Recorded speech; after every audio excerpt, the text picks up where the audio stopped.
going on? Welcome to Snooty Lounge Podcast. And hey, I'm at the crib with it. First interview at Studio Snooty, and I got a special guest, and I can't wait to punch him in. Christian Kooce, Charlotte, North Carolina, West Charlotte High School.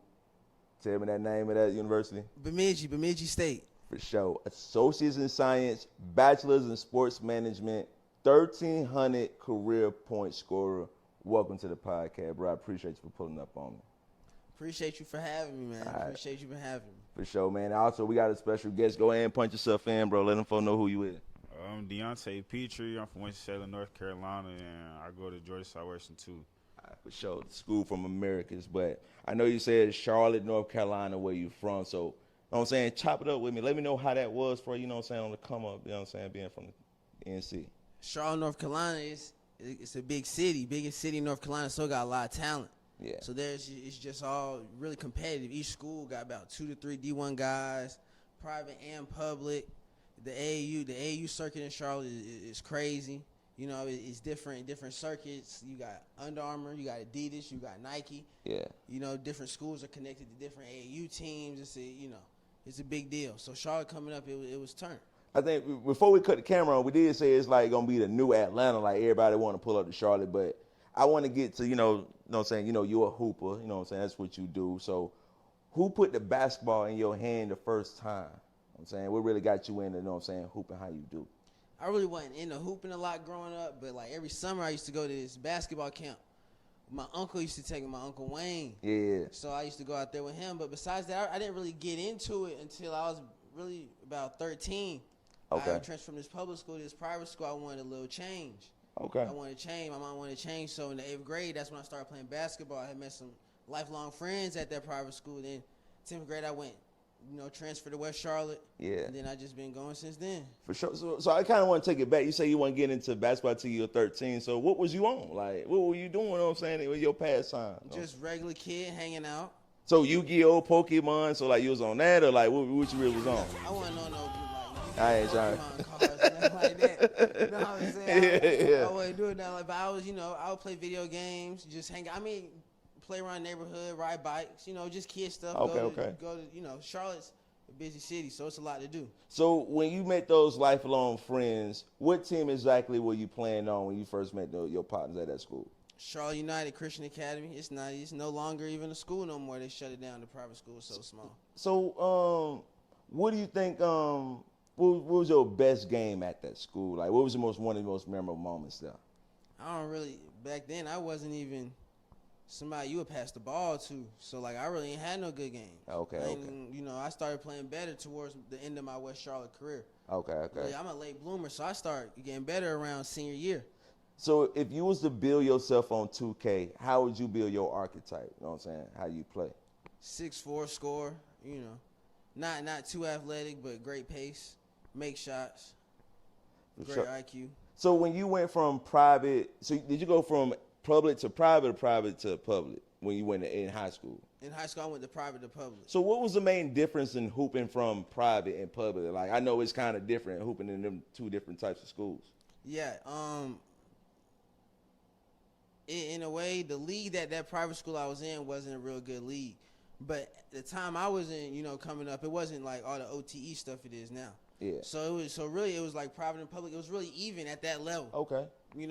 But like, yeah, for the most part, it was really even because you had NBA players in one section, and NBA players in another. High level D1 guys, mid major D1 guys, low major D2 guys, JUCO guys, D3. You had all levels. For sure. So before you got to college, who was your favorite player to hoop with? Like, you know what I'm saying, before you got to college, who was your favorite teammate? You know what I'm saying, throughout the years before you got to college? Probably my boy Pat Williams, for sure. Chop it up about Will. What made Pat, you know what I'm saying, your best teammate? He was a big guard, pass first, but he was like so skilled. Yeah. It was like he was skilled and athletic, and it's like he had no weakness, and then he doesn't, he'll let you know, all right, go ahead, do your thing. Oh, one more, bring it back. You know what I'm saying? Like, he never forced nothing. He can guard. At the time, he was probably about 6'6". He was playing point guard for us in high school. Probably P. Will off, yeah. So in high school, what do you think was your temperament? Like, were you more like a calm player? Like, if somebody talking smack to you, are you engaging, or you just let your game do the talking like Kawhi? I'm probably in the middle. I ain't, in the middle. I ain't gonna do too much talking for real. You know, I'm not just gonna be, you know, Right. just letting stuff go. But I be chilling for the most part. I don't really get into all that. I let my game do the talking for the most part. So when was the first offer, or like I'm saying, from school? Like, what was your feeling when, you know what I'm saying, you got your first offer from a college? You know what I'm saying, hooping in high school. Really, I didn't get no offers in high school. Fresh out of high school, I didn't have no offers, so I went to Liberty Heights, a prep school. Okay. With Coach Mike Wright. So I was out there with him for a year. Then after that, but out of West Charlotte, I wanted to go prep because I started school early. I graduated when I was 17. Oh, for sure. So I wanted to get my year back. So I wanted to go prep. My coach, Jacoby, there, he helped me go prep with Coach Mike at Liberty Heights. Then after that, I went to JUCO with Coach Shaw. That's the only offer I had. I mean, I had a couple JUCOs coming out of Liberty Heights, but that's the main one that I wanted to play for. Went to school with Coach Shaw, and he's known for getting kids into college. That's what he do. If you ever visit there and go in his locker room, it's just pictures. It's just all players he sent to college, all levels. Yeah. So then I went there for him, redshirted my first year. The next year after that, it was COVID year. Oh, damn. But COVID year, in my sense, it helped me out because I was in JUCO. Okay. So I redshirted. My second year in JUCO didn't count, but I still graduated. Okay. So I still had 4 years. So after that, we had won a championship that year. Petrie was on the team. J5 was on the team. Okay. You know what I'm saying? Coach Fage coached us. He was on the coaching staff. So how was it, you know what I'm saying, with all your partners like that, y'all on the journey and on a championship run and you winning game to game? Like, how is that journey, the feeling, all that? It was different because it was random in a way. Because it was like preseason they had us tied for last. What? You know, and we end up having all levels of. We got a player that's going to Miami this year, Brandon Johnson. For sure. Josiah Shackelford's coming to GSW next year. You know, J5 was on there. I played for the team. Petrie played for the team. We had like Jar play for the team. Reese McDonald played for the team. The team was loaded. Skyler, Trey. Real quick, what was your most memorable experience at that school? I gotta know from your perspective, bro. Like, I gotta know. Really, I'll just say, like, competing every day for real. Like, that team, it was just different. Like, when we first got there, everybody, we knew our common goal was to, like, win the championship, get to Hutch. So, like, we knew that iron sharpened iron. So, like, every day we came in, man, we just competed. Like, I don't know, that year was just different. Like, bruh, like, for real, yeah, I can't even tell you. Like, it was just real different. Like, we was really just trying to make everything happen. Like, because we knew, like, JUCO is, like, that's our last chance for real. So, shoot, it was like, man, we got to do what we got to do to make it out. And we had the common goal. Ain't nobody care what was happening. Like, shoot, if you hot, you getting the ball. Like, that was all around the board. Like, it was just a fun year, bro. Like, winning, going to Hutch, getting the ring, all that. Like, I just like that. So where's your family at through all this? Like, your family, how's your support system going through all this journey? My support system, me personally, it was strong. Like, so my mom was there, my dad was there, coaches were there. Coach Fage was on the coaching staff. He was there for me. You know, had coaches back home. So I through all the COVID stuff, I was, you know, it was a chill year because that year it was less pressure because it's like after this year we still got 4 more years. Right. So it was less pressure, so that made players play better, you know, in a way. So when you transitioned and you chose the next school, which is GSW, correct? No, sir. I went to Chowan. Sir, and they got me feeling old. Go your straight. I'm just messing with you. I'm about to say F word. I won't say it no more. But I went to Chowan University. I did 2 years there. Got my undergrad. For sure. And what? Sports management. My dog. Okay. So I got associates in science, bachelor of sports management. I graduated from there. Then I came to GSW. So what made you choose that school that you went to right there? Chowan, because they had a great coach, Coach Rob Burke. Speak on him right quick. His dad's the coach legend Bob Burke. Oh, okay. Like, he great coach. I wanted to, you know, he had just left a D3 school in Colorado, but before that he was at UNC Wilmington and he did good his tenure. Like, the tenure that he had as the interim, he did his thing for real. So what do you think he really helped you out in your game, like offensively or defensively? I would say before I got with Burke, I wasn't really, my knowledge on the defensive end wasn't very high. So once I got with Burke, he really showed me. He really worked with me. He really, like, you know, put in time. So he was cool. It wasn't a lot of resources out there. It was in the middle of nowhere. Really, JUCO town. Yeah. Town smaller than America's. That's about the size of this laptop, to be real with you. but we just put in the work. I had great teammates there. So I mean, lifelong friends there too. For sure. So what does that say about like most college kids who come from the smaller areas? Like, do you feel like it's just twice the work, 3 times the work, or do you feel like you can make it from anywhere, or do you have to go to those D1 or D2 schools? Like, how do you feel about that? Well, I feel like in small towns sometimes I would say you gotta stay humble because you're not playing against the competition that other kids are playing against. Right. So you don't really know how good you are, but they put up great numbers. Just came over here. I really was supposed to come the year before, but I didn't really want to. So you speak on getting your degree and education and all that. So how important is education to you? I know the dream is to be a hooper, make it to the league, but like how important is academics on side of being a student athlete too? It's really equal, if more. I agree. Depends how you look at it. Yeah. But no matter what, I just want to, just in case worst comes to worst, I got something to fall back on. Right. But if I don't have to use my degrees in my career, like I'm perfectly fine with that. If I could play basketball forever, that's what I want to do. So that's just how I look at it. So why do you love basketball so much, bro? Like, what is it about dribbling an orange ball and throwing it into a hoop? Like, what does that do for you? Like, I don't know. It's just what I got into. It was fun. Yeah. Then it was kind of like it was more like the harder you work, the better you are. It's one of them sports, It's not like some of these other sports where you could just be athletically gifted. For sure. And have the advantage here. You have to really have skill. You have to have IQ on the sport. So yeah. That's why I like it. So if you had to say your game is like somebody in the NBA right now, you know what I'm saying? Who would you say your game is like right now, bro? Like on the damn spot. I don't know. I don't want to say. I gotta think. Okay. We gotta come back. I don't want to. Nah, I ain't gonna forget. Now I'm gonna attach you now. I'm gonna ask you again now. But we're gonna transition back to GSW. So like, how was it like the first day of practice? Like, you know what I'm saying, at the program in Americas? So when I first got there, I got hurt. Oh, what was the injury? High ankle sprain. Okay. Sprained my ankle. Okay. Sprained my ankle at an open run, and later that day I was walking. Sprained it again. Wasn't paying attention. Oh man. So I was So I was out for probably like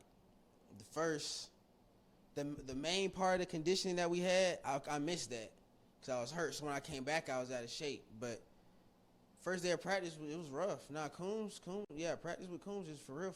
Like, 2 hours, you gonna go hard. Yeah. Ankles taped, all that. I see him laughing. So, I mean, yeah, you speaking facts. Yeah, and it don't matter what time it is. It could be 7 in the morning, 6 in the morning, 8:30 at night. You know what I'm saying? We gonna get it. So I know I peep Coach Koonce. So, I work for my station and I seen y'all play. So he's such a fiery coach. Is it like the same way like at practice? Like he's just like chirping like that, or like how's that going? It depends because he's good at testing your mental. So he mixes it up. In practice he mixes it up, but during the game he's ready to compete. He wishes he could be out there. Like he's that. He cares that much. He cares a lot about the game. So how much do you care about getting the ball like every game? Like if you had your set amount of like touches you get per game, what would be your perfect amount, bro? Like on the spot. You a shooter, you a scorer, so I know you want to score. I mean, it doesn't really matter. I don't know. That's the question I don't really got an answer for because it's like whatever you get, that's what you got to deal with. That's what you got to make work. For sure. Yeah.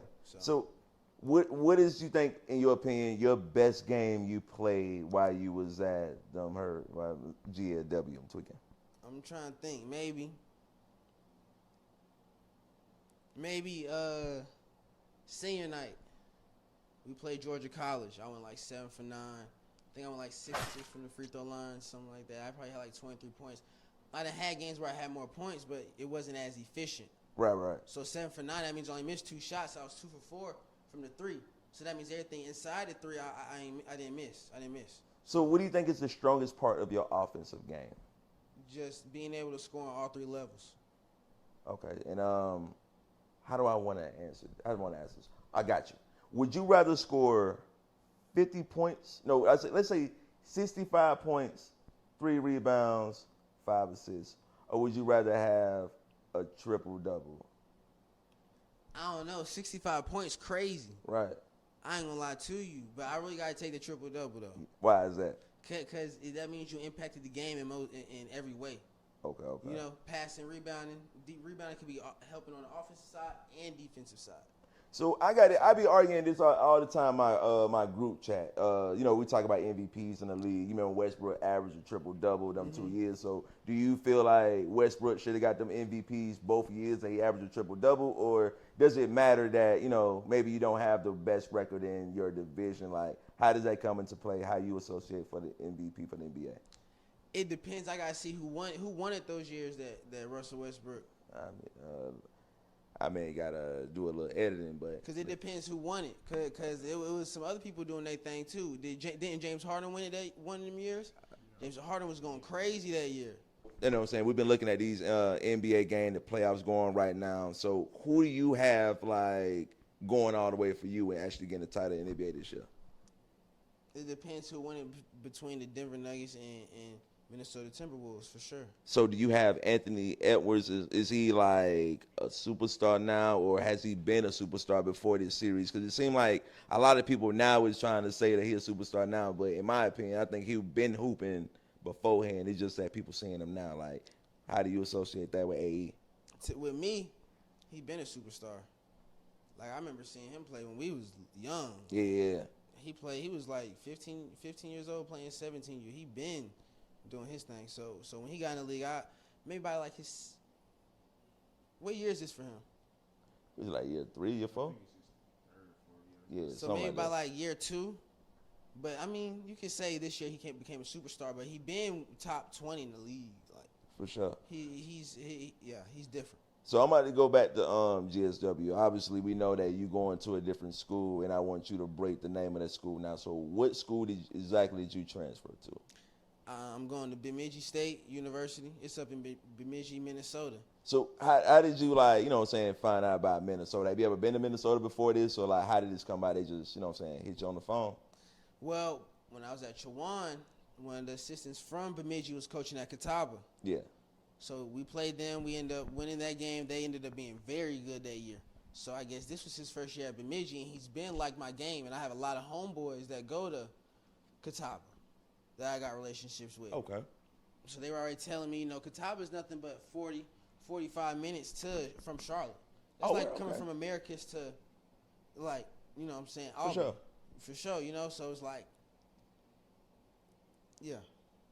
So, what was, like, how did you break it to the school? Like, how did you tell, the coach or the players on the team? Because, you met some folks who you cool with here, and you got to break the news that, you got to, shot them deuces. I mean, I think some people knew before I knew. Okay. Because we got a group chat, and then I wasn't in a group chat no more. Okay. Like, I wasn't in a group chat no more. So it was like, people was like, oh, what happened? And I was just telling people, just time to move on, trying to go to school up north. So what's our mascot up there? What's the mascot? A beaver. Beaver. So what were you... First thing that came to my head, what's that show back on Nickelodeon, Beavis? I forgot the name of the show, but what would you tell the Beavis faithful? You know what I'm saying? Beavis and Butthead? Huh? Beavis and Butthead. That's it, bro. That was it. Beavis and Butthead. All right, bro. You know what I'm saying? A little something. So what would you tell the Beaver Nation who may be seeing you for the first time in this podcast and you going to their school? You know what I'm saying? What do you want to tell the folks who really support that school like that? Gonna try to win. We're gonna win. Do our thing. Have good chemistry. Gonna have a good blend of players up there that want to win. Coaching staff, great coaching staff. Excited to play. We just ready to get it rolling. So how have you been preparing? Like, so what is a typical day like when you're like practicing for yourself? Not at school, just how you do your own workouts. How do you work out? I know it may be different workouts you do, but just tell me a particular one that you be doing. Your workouts. I mean, I got a trainer. He plays overseas, so I work out with him a lot. He played at Marshall. He was a high-level player, still is a high-level player. Work out with him. Then I have a weight trainer, Fletch. I get in the gym with him a lot. Balance, coordination, strength, and then I go in the gym on my own. I get on the shooting gun. I lift weights. At least in the day, I'm going to work out 2 times a day at least. Then I'm trying to find, pick up to play at. Great comp to play against. You're only as good as the people you beat, so you got to compete for sure.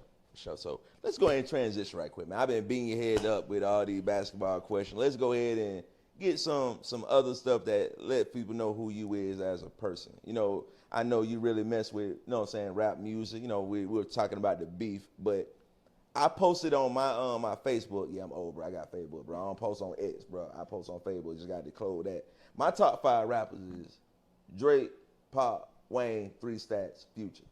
Know what I'm saying? Solid, easy, cut and dry. Know what I'm saying? I like my list. What's your list, bro? Lil Wayne, Oh, off rip. Off rip, okay. Off rip. You gotta have Drake at that 2 spots. Okay. Then me, YB, off rip, young boy. Okay. Yeah. You got Sosa at number 4. Okay. And then I don't know about number 5. You ain't know about number 5. But that's the Fantastic Four. Okay, Mount that's Rushmore. Fantastic Four. Mount Rushmore for sure. Okay, so where do you have I'm just gonna name rappers and you tell me which one you think is like better. So Kodak Black, Lil Durk. Man, come on with that. Hey, bro, come on, bro. Come on.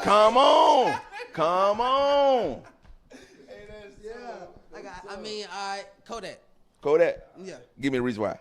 I agree though. You know what I'm saying? I got Kodak Black right now in the game, top 5 lyrical rapper right now. Cause if you think about it right now, if you say, okay, the year 2024. Right. Kodak Black been jumping since my 10th grade year, 2015. No flocking. You know what I'm saying? So like Dirk, we wasn't just bumping Dirk. We was, cause you know he had this ain't what you want, but it was a little slight fall off, but he had to pick himself back up. Yeah, but when he picked himself back up, it was about COVID. It was about 2019. So that means Kodak Black's name was already jumping 4 years before that. So you got to go with Kodak. But right now, I think they equal. I might even take Dirk over him right now, though. But overall, you got to go with Yak. Okay. Let's go ahead and switch it away. So, Baby Drill or Lil Tyler? Baby Drill. Smart man. So, Sosa or YB? YB. So I know a lot of I ain't even gotta ask how old you is, bro. But what get YB in your top 5? Yeah, he just influenced, you know what I'm saying? Everything, you know, he can relate. He got pain songs, he got songs where he talk about stuff, both sides of it. He done switched up his flow, you know, since he popped out and really came out with, you know, back on SoundCloud, he had some stuff back. You know, he's always had fans. You know, no matter what he dropped, everybody want to know what YB doing. That's a fact. So when you coming out to music, you know what I'm saying, before your games, like who you listening to in your? I know you ain't got iPod no more. What you listen to in your iPhone? You know what I'm saying? Music. AirPod. My fault, bro. I'm a little hella older. Nah, but yeah, what you listening to though? Like I be switching it up. It be random with me, like completely random. It depends. It depend on the day. Okay. I'll be listening to some Melly, listen to some YB. I listen to some random stuff, some singing stuff. My mom be sending me before the game to calm me down. Like it all depends, really. So what does family mean to you? Like what is family to you? It means everything. That's my backbone. That's my support system. That's what I care about the most. So what do you want the legacy of Christian to be when like it's all said and done? That he was really a great person that cared about people, loved to laugh. All that other stuff don't really, you know, all that sports stuff don't really mean too much when it's all said and done. It's just a sport, you know. So I just really want like characteristics, how I affected people's lives. I want to affect everybody's life in a good way. For sure, I want to do the exact same thing. That's why I like the podcast is what I do. Like I don't post on no bad news. Let's let the other like Shade Room and stuff do all that. But I always want to just be positive and just want to do cool stuff. But why this camera on you? Like, do you have any shout outs? You know what I'm saying? Any folks you want to shout out? My mama. We can shout out my mom, mama. Dude. Yeah, facts. Yeah. All right, for sure. So any shout outs you want to give out to right quick? Shout out to my dudes too, man. They always made it happen, no cap. I see the necklace. Like, just real quick question. Like, I see the necklace you have on. Can you speak on the necklace? It's my great grandma. She passed away in 2017. She was really like she kept our family going. She kept all us like together, and so I just got a necklace for her. So like I always feel protected. I wear around my neck every day. So wherever I go, that's where she going to. All right, for sure. So it's been rocking it with Christian Koonce. I really appreciate your time. You know what I'm saying? Chopping it up with me. Anything else that you want? Okay, one last question. What do people? I'm gonna just tell you something. Okay, I'm gonna tell you something about me right quick that a lot of people may not know. I write poetry and I like to go on open mic nights. So I like to write poetry. You know what I'm saying? That's something I think a lot of people don't know about me. What is something a lot of people don't know about you? I don't know. I ain't trying to make you expose yourself now. Just something like, just something cool. I don't know, just something like that. Yeah. I don't know. We gotta think about that. For sure. So we'll find out. We'll tap in next time we chop it up. But it's been Snooty with Christian, and I really appreciate your time, bro. And hey, it's been a good episode. Yes, sir. Let's lock in. For sure.